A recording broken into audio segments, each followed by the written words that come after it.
Hey guys, welcome back to Pillbox Movies. I'm Hank, and today we're going to be watching the 1979 Spanish horror supernatural film Arrebato or Rapture. This is a film by Spanish director Iván Zulueta. This has been deemed a cult film in Spanish cinema, seminal work, influential work. Zulueta was a known collaborator with Pedro Almodovar, so good stock there. Arrebato is about a filmmaker who meets an eccentric young man who shows him a dangerous film. This has been on my list for a while. It's come heavily recommended in the cult cinema scene. Yeah, I feel like I cover the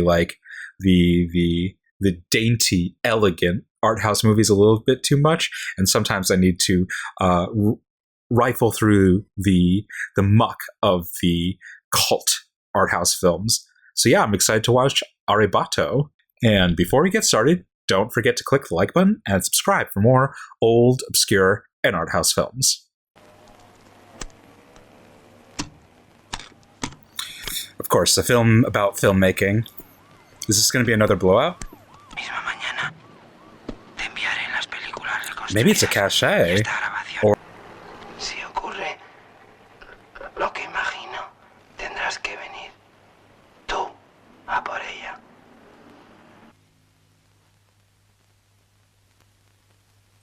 and of course, horror films, the refuge of the independent filmmaker. Para.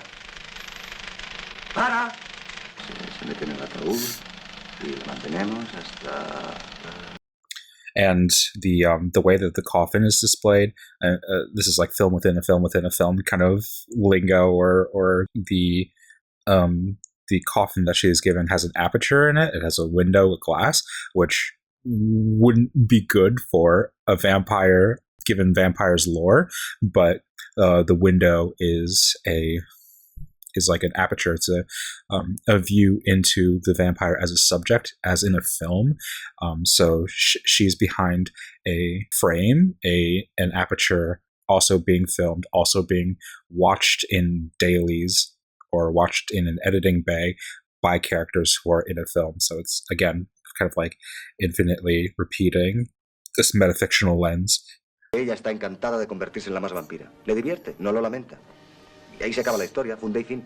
Lo importante es que sepamos qué es lo que quiere o lo que no quiere. Todo lo demás sobra, no viene a cuento.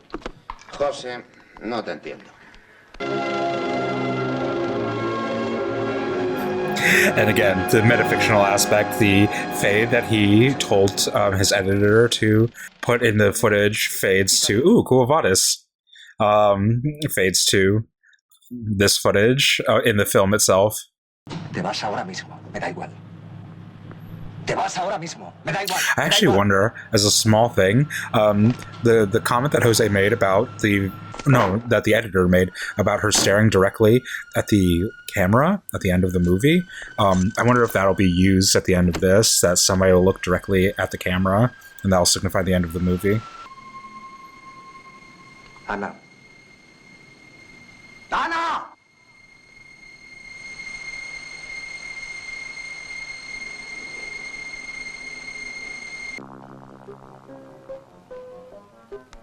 It's the tape, or not the tape, it's the footage. This is, I don't know, I just had this idea, I don't know if the film's going to bear this out or whatever, but I think it's interesting, the communication via films. I think that's a very kind of filmic or artistic means of description, means of describing a form of communication.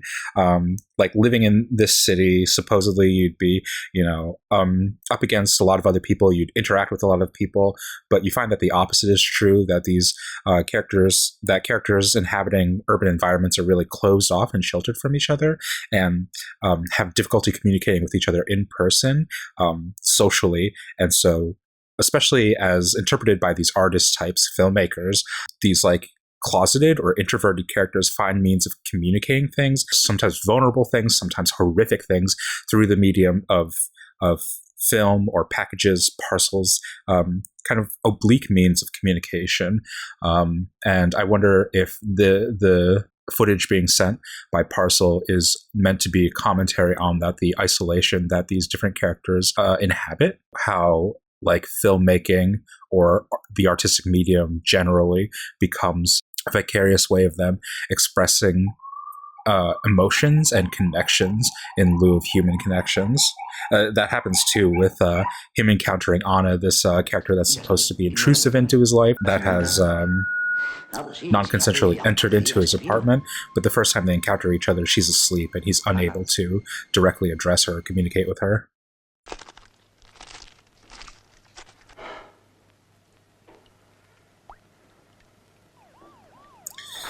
I know that feeling, man.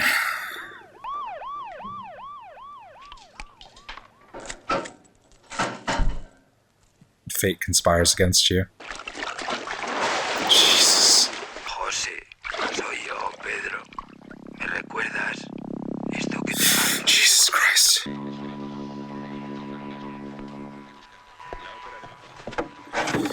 Oh, man. I wonder if we're going to use red as a signifier. Red is the color of the band he uses.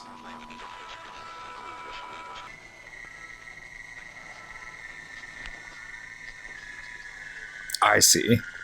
So she's like been in a chromatic state because she's likely been using as well. So she's not just like, you know, conked out.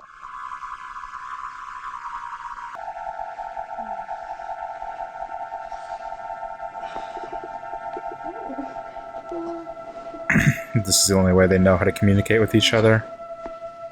¿Lo recuerdas? Sé que solo nos hemos visto 2 veces. Sus propias películas. Le he oído llorar desesperado. Porque no le gustan, le espantan, le horrorizan. Sus propias películas. I like this idea of watching your own films, inhabiting your own room. To go back to the earlier comments I made, that it's this endlessly reflexive loop that isn't going out, that isn't being expressed to anybody else. You're just swallowing your own thoughts, your own feelings in a feedback loop. Esta moda del blanco y negro no me convence nada. Esta misma, sin ir más lejos, era en color. Cuando yo la He's just sitting there in the background. That's a little weird. Ahora, que buena memoria, no es lo mismo verlo así que asado. You can actually even see him in the reflection. That was like deliberately chosen to be filmed that way. Yeah, there you go. Así que yo doy vida a esas fascinantes sirenas que a ustedes tanto les gusta ver, pero en realidad soy uno de los jóvenes. Es parte de mi contrato. Se supone que la señorita Arden no podrá casarse durante los próximos 5 años. Interesting. Todo. So was that a drug trip? Like an episode? Was it from heroin? Or was that something that Pedro did? Superaste la primera prueba con facilidad. Buen rato. Tampoco te podía enseñar las películas así como así.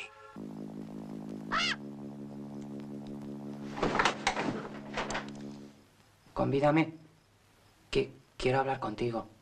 Yo lo hago.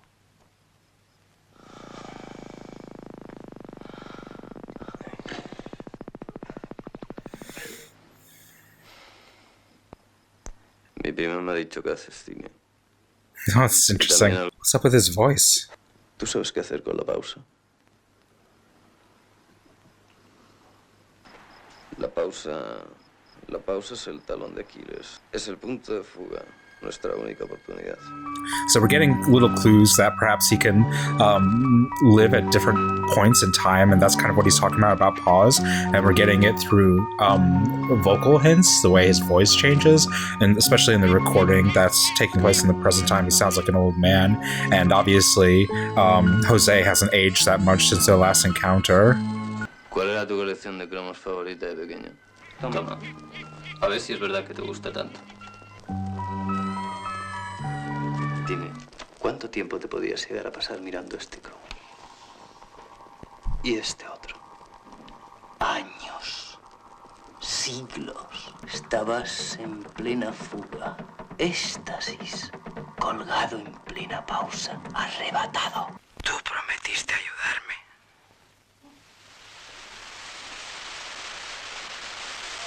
Tú eres de los que podrías saber utilizarlos, pero no sé.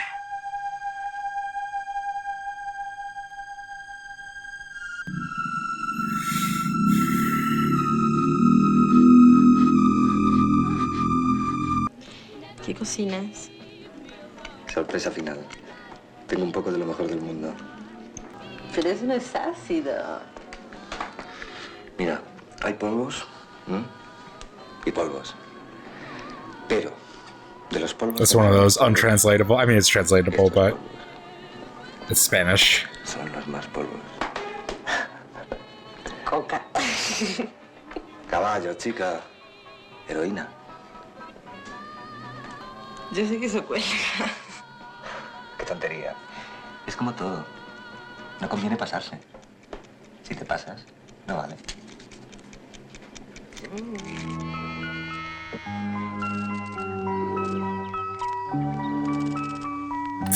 Betty Boop. So is he trying to make films of silence, of pause, as opposed to of movement?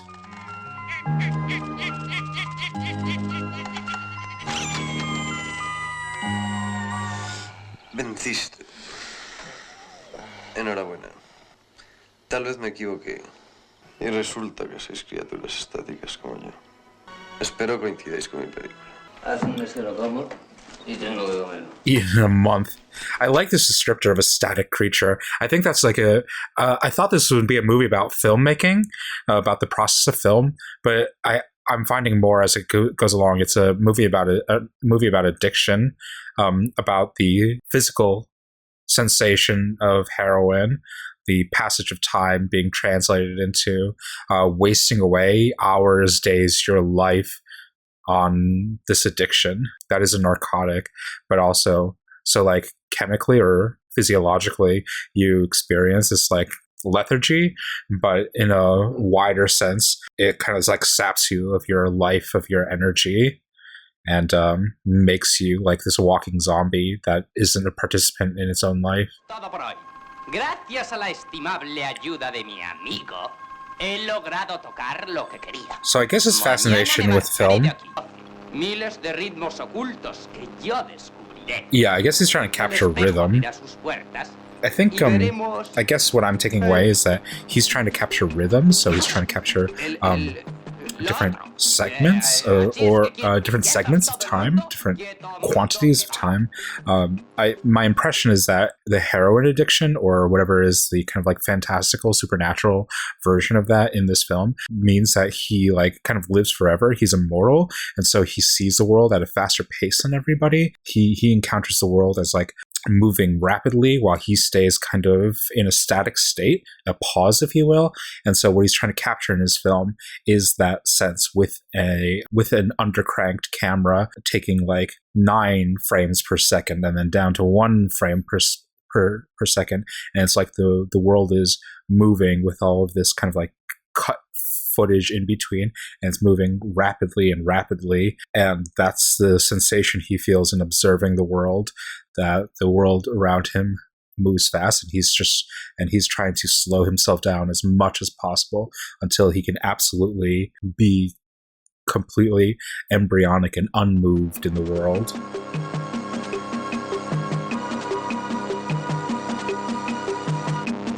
This is an interesting time in Madrid and Spain. The opioid crisis happening in the late 70s, early 80s. I mean, Almodovar kind of like depicts and talks about this time in his earlier films, I'd say. And I kind of understand now that the first time he kind of sees Pedro again is after he's taken smack, or it's right before he's about to take smack. And when he first hears Pedro's voice, he tries to ignore it, just like he tries to ignore taking an opioid. In ways, I'm liking this more than... I mean, it's just because, like, recency bias, but I'm liking aspects of this more than, like, Train Spotting or The Bad Lieutenant, which I think are more focused on, like, material consequences of drug addiction, or even behavioral changes as a result of drug addiction. And while I think those are in some ways a focus of this film, especially behavioral changes, I think it's more about sensorial changes, like that part in that montage in Train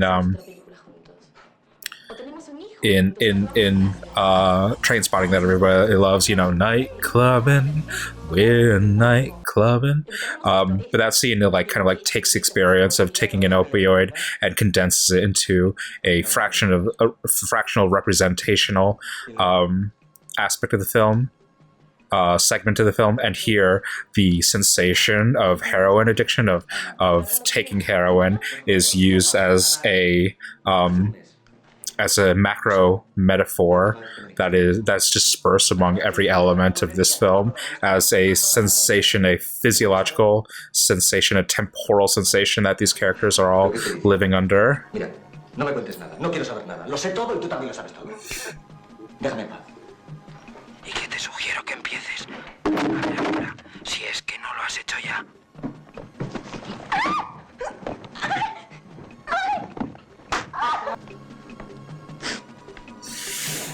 Yeah, that's some desperate. Eres un cabronazo, José. Powerful image. Sí que eres una asquerosa. Un momentito, ¿eh? This is sad. It's a sad depiction that he's more functional on heroin now, that he couldn't fiddle around properly with the projector, and now that he's sniffed smack off of his carpet, he can function better. Yeah. So are you gonna watch the projector, or are you gonna watch real life? Betty Boop. In the end, it's all captured in the screen. Everything that we think is real life is just going to be captured and calcified and made into this artifact that tries to remind us to live in the moment. The way that she does this dance, she seems to say, like, you will only be happy in this moment, in this state. We'll only ever be happy together as addicts. So it's a beautiful, joyous, very funny, lighthearted dance, but it's so tragic. This is the only time they'll be on the same page with each other. It's hurtful. It's deeply hurtful.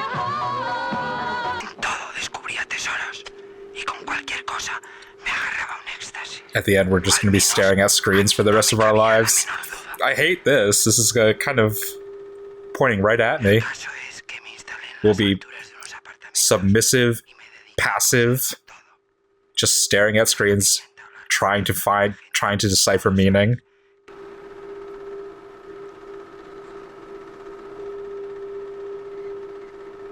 Al cuarto día caí dormido, con la intención de no despertar nunca jamás. Pero sorprendentemente se produjo un arrebato. Luego además me di cuenta de que el tomavistas a los pies de la cama llevaba disparando sus clic-clic desde no se sabía cuándo. Total, que decidí esperar a tener la película revelada. Kind of like highs and lows of addiction, of heroin addiction, caught in a metaphor. This like displacement, alienation from friends, from your own life, but then this rapture, this feeling of seeing something that nobody else has seen, experiencing something that nobody else can. That's the illusion.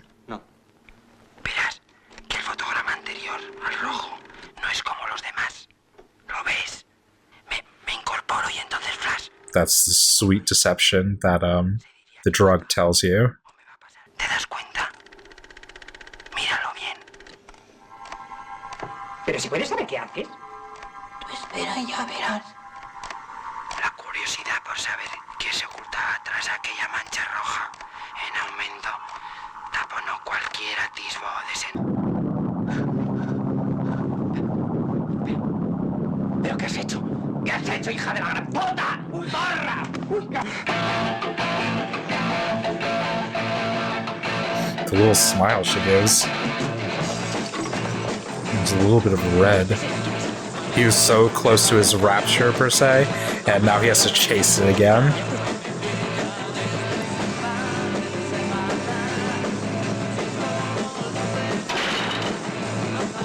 A secret club for reading. Yeah, the red symbolism is growing more sharp as the intensity of the drug episodes increases. I also realize now that that was also expressed in in Anna's lipstick, the story of how she kind of lived a banal but happy life until the first time she kissed a man and he told her that she was dressed, she looked drab, and then from then on she applied red lipstick, different shades of red, violation, penetration, and the names of the red lipstick are also all kind of like descriptors of this like a life that has adopted sin or has adopted this new knowledge, this new sordidness, this world of expectation and experience, knowledge and corruption. They're becoming vampires. I understand.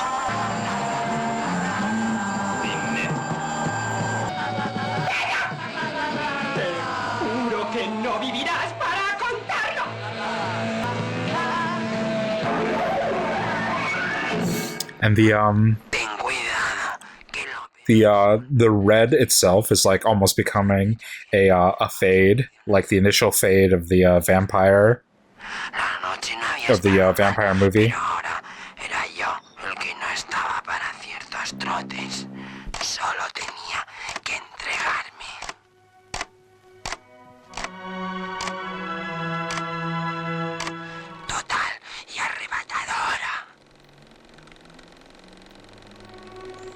So even though he's describing this like supernatural event, this otherworldly event that they don't really recognize in his films and stuff, what he's communicating is the rapture of addiction, of heroin, and that is something that they both recognize.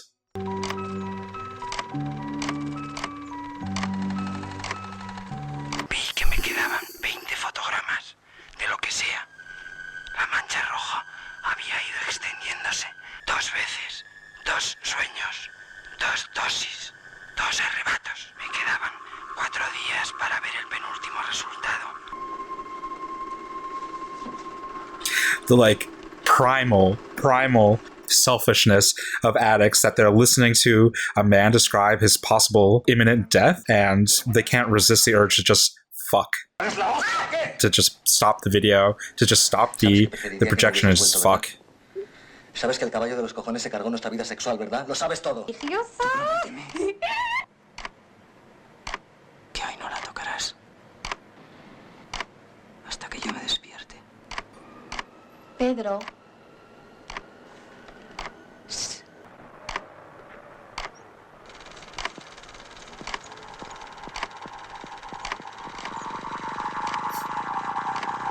What the hell?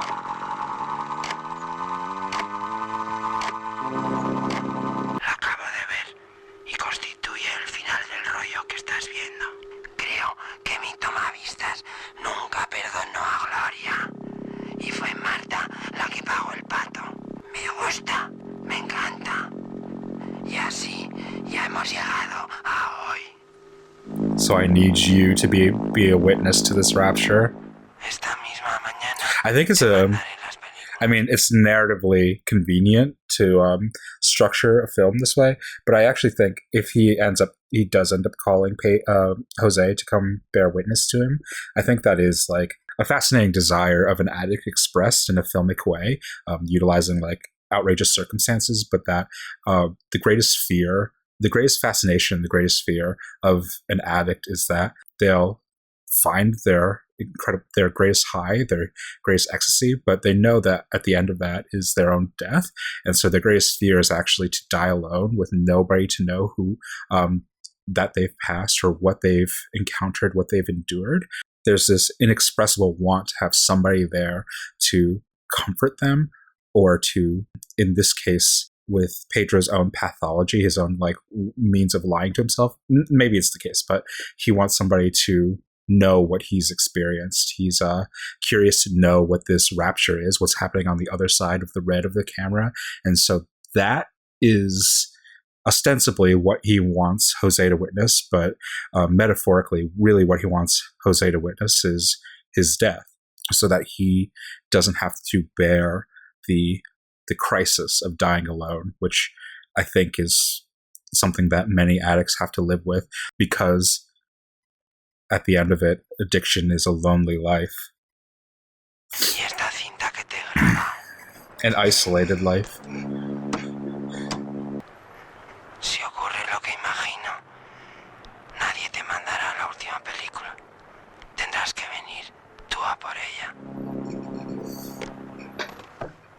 Yeah, if I'm gonna die doing this, I'd want somebody to come collect my body. Somebody to know that I've passed.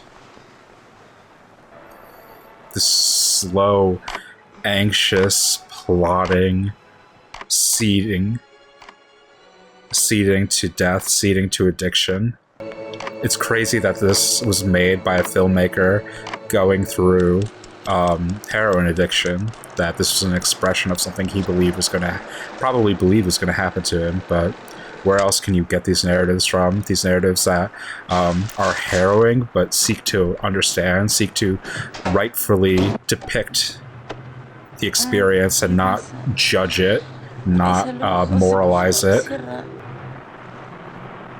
Yeah, the full red now. Will it be the red of life or the red of death? The camera's still going. Nobody has stopped it. You think there's going to be nobody there, but there's just going to be a dead body. He'll just have passed.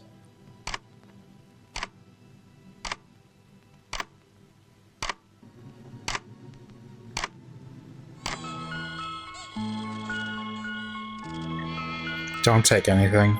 You don't need to. I know you want to. Yeah, even without expressing it, he's not literally taking heroin anymore, but he's inhabiting the same life as Pedro now. Now he is trying to find the rapture. Now he is being witnessed by the camera. He's taken on the addiction.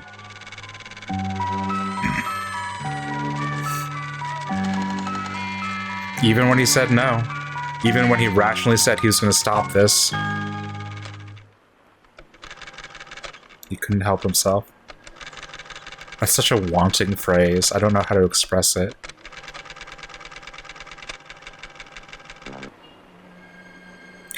Wow, wow, wow, wow, wow.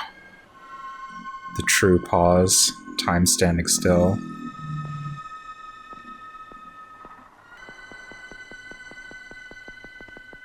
The addiction.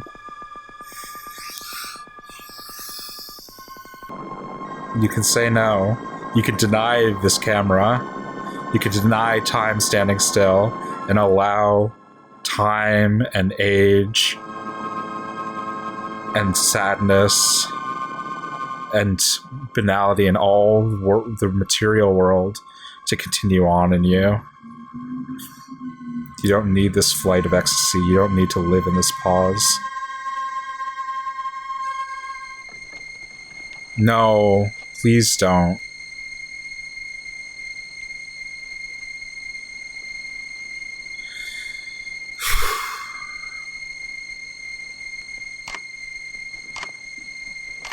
It's an insane ending for this film.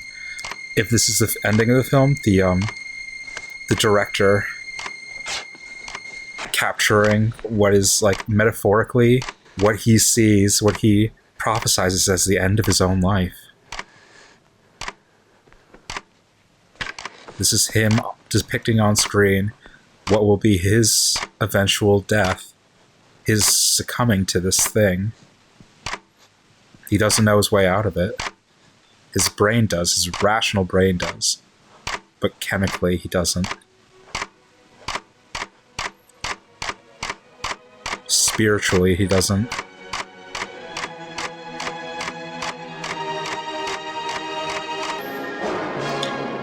Whew. Oh my god. Oh my god. An astounding, immensely vulnerable work. I think, like, in some ways, perhaps a filmmaker, whether transparently or ironically depicting what he foresaw as his own death in a narrative framework. Just such an immense, like, biblical struggle, like Jacob and the angel. Just this eternal struggle with addiction, with the sensation of it, with the banality of life in its absence, with the ecstasy of its experience. This was an immensely powerful work, destructive work, demonic work. I was shocked to see like early stages Cecilia Roth. I had no idea that was Cecilia from the early and recent, I guess, Almodovar films. I didn't even realize she was in Pain and Glory, but yeah, I'll have to revisit that. I'll have to watch Almodovar's older works to see her in her youthful glory, I guess. Yeah, this is like such a. I think this was such a.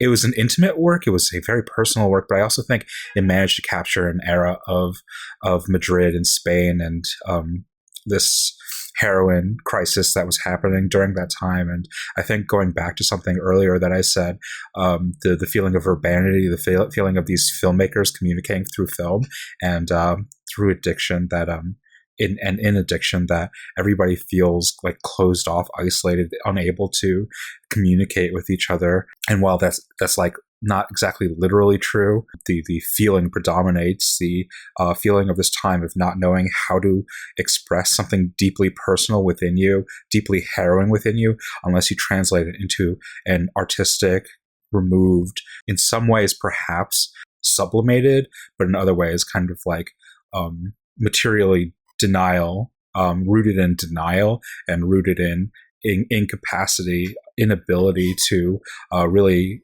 interpersonally describe what is happening to you. This was, yeah, an immensely emotive work. I think that you go through these sensations when you watch these movies, movies about addictions, particularly in this instance, heroin, Train Spotting, Bad Lieutenant, Panic in Needle Park, Straight Time, yeah. Oh, The Addiction, obviously, the other Abel Ferrara movie, but yeah, you get this overwhelming like emotional catharsis, and you really feel like you peek into a window of somebody's very private thoughts, private admissions about what their life is, despite whatever carapace, artifice they put on. Truly an astounding work, worth a watch. Go seek it out. Arrebato, I think it had an earlier release, a Blu-ray release with something else. There's a version with Radiance now, Radiance Films, so you could pick up a copy of that. It's a UK publisher, so it might incur some greater shipping costs. Or if you're not American, bless you for watching my channel, I guess. What was the earlier version? There's an earlier release of Arrebato. Oh, Vinegar Syndrome, yeah. But yeah, give it a look. I'm sure it's probably on YouTube. And let me know what you think. In the meantime, don't forget to click the like button and subscribe for more old, obscure, and art house films. And until next time, keep watching good movies.